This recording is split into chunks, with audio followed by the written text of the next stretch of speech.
إذا ابنك كبر خاوي. زين إذا بنتك كبرت بعمر ال 12 ل 13 سنة ليش تزوجيها؟ وبوقت زادت بيه معدلات الطلاق أكثر من إحصائيات الزواج، صار لازم نوقف قبال مرايات بيتنا ونسولف إحنا كنساء ويا بناتنا. بنتك الحالية أو المستقبلية بعمر ال 12 سنة تستحق تزوجيها؟ وهي ما مقررة أي لون تصبغ أظافرها، وحتى ما مقررة تدرس بالفرع العلمي أو الأدبي، وما مستوعبة فكرة تكوين الأسرة وتربية الطفل وحالة مادية وحالة نفسية ومزاج العمة ونرجسية الزوج وغروره وإلى آخره من التفاصيل.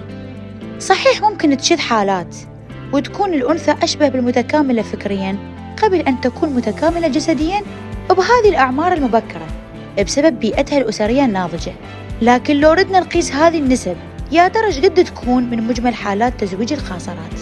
والسؤال الأهم، هذه النسب الضئيلة تسوى المخاطرة لو العريس غالي والعرس رخيص؟